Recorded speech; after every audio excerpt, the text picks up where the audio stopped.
Hello YouTubers, welcome to Sandalwood ಮಗ. ನೀವಿನ್ನೂ ನಮ್ಮ ಚಾನಲ್ಗೆ ಸಬ್ಸ್ಕ್ರೈಬ್ ಮಾಡಿಲ್ಲ ಅಂದರೆ ಈ ಕೂಡಲೇ ಸಬ್ಸ್ಕ್ರೈಬ್ ಮಾಡಿ ಹಾಗೂ ಪಕ್ಕದಲ್ಲಿರೋ ಬೆಲ್ ಬಟನ್ ಮೇಲೆ ಕ್ಲಿಕ್ ಮಾಡುವುದರ ಮೂಲಕ ಪಡೆಯಿರಿ ಎಲ್ಲ ವಿಡಿಯೋಗಳ ಅಪ್ಡೇಟ್ಸ್. ಈ ಬಾರಿಯ ಸರಿಗಮಪ ವಿನ್ನರ್ ಯಾರು ಅಂತ ಈ ವಿಡಿಯೋದಲ್ಲಿ ತಿಳಿಸ್ಕೊಡ್ತೀನಿ. ಈ ವಿಡಿಯೋನ ಕೊನೆವರೆಗೂ ನೋಡಿ. ಅದಕ್ಕೂ ಮುನ್ನ ನೀವಿನ್ನೂ ನಮ್ಮ ಸ್ಯಾಂಡಲ್ವುಡ್ ಮಗ ಚಾನಲ್ಗೆ ಸಬ್ಸ್ಕ್ರೈಬ್ ಮಾಡಿಲ್ಲ ಅಂದರೆ ಈ ಕೂಡಲೇ ಸಬ್ಸ್ಕ್ರೈಬ್ ಮಾಡಿ. ಸಂಗೀತ ವೇದಿಕೆ ಮೇಲೆ ಒಮ್ಮೆ ಬಂದರೆ ಸಾಕು, ಅವರ ಜೀವನದಲ್ಲಿ ಸಂಗೀತದ ಮೂಲಕ ಸಾಧನೆಗಳು ಆಗುತ್ತವೆ ಅನ್ನೋದು ಹಲವರ ಮಾತು. ಈ ಮಾತು ಅದೆಷ್ಟೋ ಮಂದಿ ಸ್ಪರ್ಧಿಗಳಿಗೆ ಸತ್ಯ ಕೂಡ ಆಗಿದೆ. ಈ ಬಾರಿ ಆವೃತ್ತಿಯಲ್ಲಿ ಪ್ರಸಾರವಾಗುತ್ತಿರುವ ಎಲ್ಲ ಸ್ಪರ್ಧಿಯ ಜೀವನದಲ್ಲೂ ಒಂದೊಂದೇ ಅವಕಾಶಗಳು ಹುಡುಕಿ ಬರುತ್ತಿವೆ. ಅದಕ್ಕೆ ಬೆಸ್ಟ್ ಎಕ್ಸಾಂಪಲ್ ಎಂದರೆ ಹನುಮಂತ.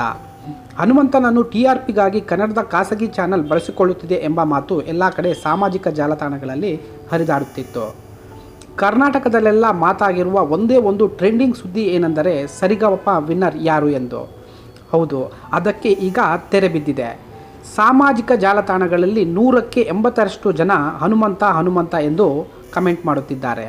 ಇನ್ನು 20ರಷ್ಟು ಜನ ಕೀರ್ತನ್ ಹೊಳ್ಳ ಎಂದು ಕಮೆಂಟ್ಗಳ ಮಹಾಪೂರವೇ ಹರಿದು ಬರುತ್ತಿದೆ. ಹೌದು ವೀಕ್ಷಕರೇ, ನೀವೇನಾದರೂ ಹನುಮಂತನ ಅಭಿಮಾನಿಯಾಗಿದ್ದರೆ ವಿನ್ನರ್ ಹನುಮಂತ ಎಂದು ಕಮೆಂಟ್ ಮಾಡಿ, ಹಾಗೂ ಕೀರ್ತನ್ ಹೊಳ್ಳ ಅಭಿಮಾನಿಯಾಗಿದ್ದರೆ ವಿನ್ನರ್ ಕೀರ್ತನ್ ಎಂದು ಕಮೆಂಟ್ ಮಾಡಿ. ಹನುಮಂತ ಫೈನಲ್ನಲ್ಲಿ ಗೆಲ್ಲಬೇಕು ಅನಿಸಿದರೆ ಈ ವಿಡಿಯೋನ ಈಗಲೇ ಎಲ್ಲ ಕಡೆ ಶೇರ್ ಮಾಡಿ. ಹಾಗೂ ನೀವೇನಾದರೂ ನಮ್ಮ ಚಾನಲ್ಗೆ ಮೊದಲು ನೋಡ್ತಿದ್ದೀರಾ ಅಂದರೆ ಈ ಕೂಡಲೇ ನಮ್ಮ ಚಾನಲ್ಗೆ ಸಬ್ಸ್ಕ್ರೈಬ್ ಮಾಡಿ. ವಿಡಿಯೋ ನೋಡಿದ್ದಕ್ಕಾಗಿ ಧನ್ಯವಾದಗಳು.